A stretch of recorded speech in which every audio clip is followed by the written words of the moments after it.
వాక్యాన్ని చదువుకుందాం. మొదటి సమూయేలు 7వ అధ్యాయము 1వ వచనం నుంచి 14వ వచనం వరకు మనం ధ్యానించుకుందాం.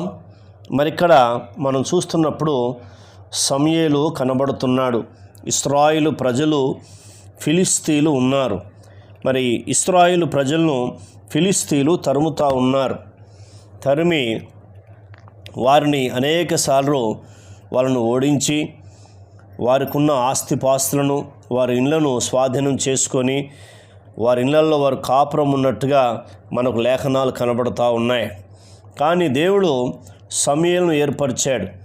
సమూయేలును ఏర్పరిచి వారికి ప్రవక్తగాను, న్యాయాధిపతిగాను, తర్వాత దీర్ఘదర్శిగాను, దైవజనుడిగాను ఇలాగా వారికి ఏర్పరిచాడు.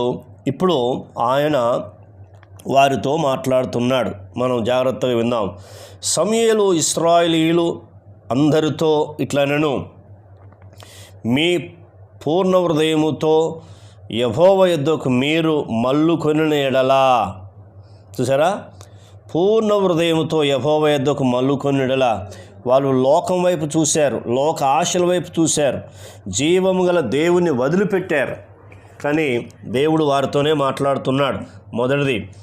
రెండవది ఏం చెప్తున్నాడంటే, అక్కడ మనం చూస్తున్నప్పుడు యెహోవా యందు పట్టుదల కలిగి, అంటే ఇప్పుడు యెహోవా తట్టు మీ హృదయములను త్రిప్పి ఆయనను సేవించుడి, అప్పుడు ఆయన ఫిలిస్తీన్ల చేతుల నుండి మిమ్మును విడిపించును అని వారిని హెచ్చరిస్తున్నాడు, ప్రోత్సహిస్తున్నాడు, ధైర్యపరుస్తున్నాడు.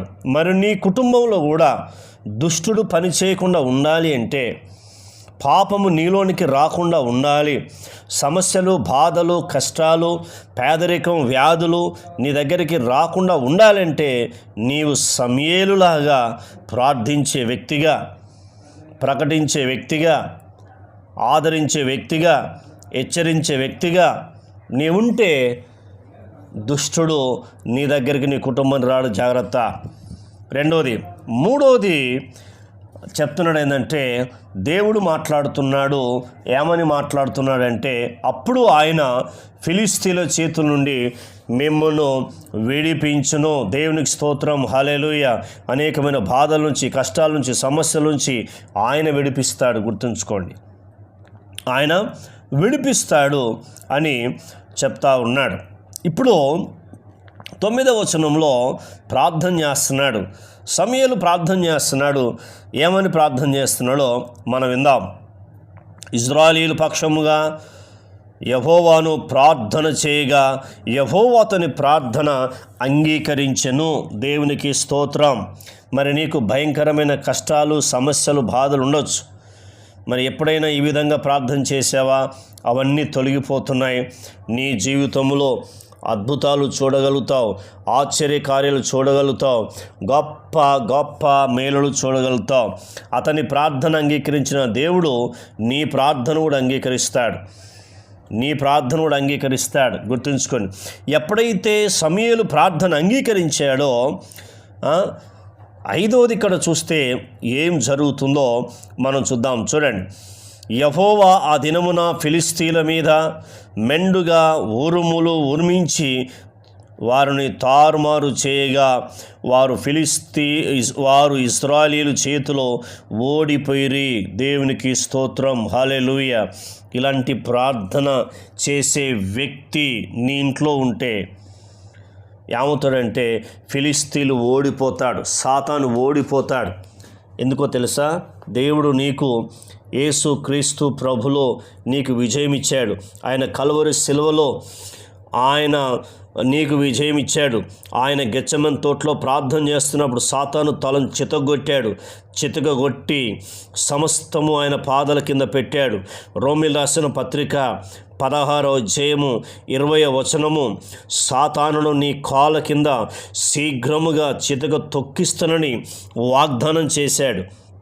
తర్వాత లూకా సువార్త 10:19 ఇదిగో పాములను తేళ్లను త్రొక్కుటకు శత్రు బలమంతటి మీద నీకు అధికారం ఇచ్చి ఉన్నాను, ఏది ఎంత మాత్రం నీకు హాని చేయదు. దేవుని బిడ్డలారా, అంత గొప్ప దేవుని కలిగిన నీవు ఈ వాగ్దానాలు ఎత్తిపట్టి ప్రార్థన చేయమని దేవుడు నీతో స్పష్టంగా మాట్లాడుతున్నాడు. ఇప్పుడు 6వది చూద్దాం. 6వది ఏమి జరుగుతుందంటే, మనం ఇక్కడ చూస్తున్నప్పుడు మన అక్కడ సమూయేలు ఉన్నాడు కాబట్టి 13వ ఇలాగన ఫిలిష్తీయులు అనుపబడిన వారై, చూసారా, వంచేశాడు, వాళ్ళను వంచేశాడు. ఇక మళ్ళీ ఇశ్రాయేలు మీద లేవకుండా చేశాడు దేవుడు. 7వది ఇశ్రాయేలీయులు సరిహద్దులోనికి తిరిగి రాక ఆగిపోయిర్రి. 8వది సమూయేలు ఉండిన దినములన్నిటను యెహోవా హస్తము ఫిలిష్తీయులకు విరోధముగా ఉండెను. దేవునికి స్తోత్రం. ఎంత అద్భుతమో చూడండి. అనపబడ్డారు, తొక్కేశాడు దేవుడు.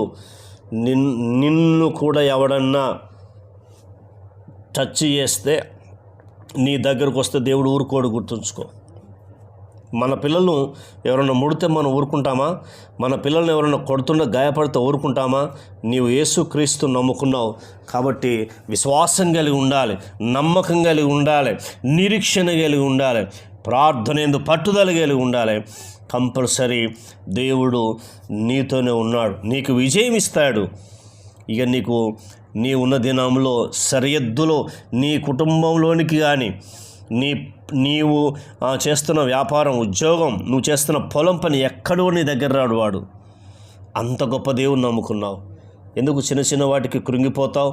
బలహీనురాలుగా ఉంటావు, భయపడతావు, చీటికి మాటికి భయపడతావు. ఒక్కసారి యేసు వైపు చూడు. సమస్యలన్నీ నీ పాదాల కింద పెట్టాడు. కానీ అంత గొప్ప దేవుని కలిగిన నీవు సమూయేలులాగా ప్రార్థించే వ్యక్తిగా ఉంటే నీవు అద్భుతం చూడగలుగుతావు. ప్రార్థన. కన్న తండ్రి, మీకు వందనాలు. అద్భుతమైన మాటల ద్వారా మమ్మల్ని హెచ్చరించావు, పురికొలిపావు. మమ్మల్ని తండ్రి అయా విజయ ఉత్సవంలోనికి నడిపించిన మహాదేవ, నీకు స్తోత్రాలు చెల్లిస్తున్నాం. ఈ విన్న వారందరినీ దయనపరిచావు. వాళ్ళు ఉన్న భయాన్ని తొలగించావు, వాళ్ళు ఉన్న అవిశ్వాసం, అనుమానం, పిరిగితనం తొలగించావు. నీకు వందనాలు. ఇంకా వినబోతున్న వారి జీవితంలో భయాన్ని తొలగించండి, అనుమానము, అవిశ్వాసము, అపనమ్మకము తొలగించండి, ధైర్యము దయచేయండి. వీరి జీవితంలో, వారి జీవితంలో, అందరి జీవితంలో అద్భుతాలు జరిగించండి. మీ ఆశీర్వాదం సమృద్ధిగా అనుగ్రహించమని మా ప్రార్థన విని జవాబిచ్చినందుకు కృతజ్ఞతలు చెల్లిస్తూ యేసుక్రీస్తు నామంలో అడిగినవన్నీ పొందుకున్నాం తండ్రి. ఆమెన్. ఆయన కృప సదాకాలం తోడై ఉండి నడిపించునుగాక. ఆమెన్.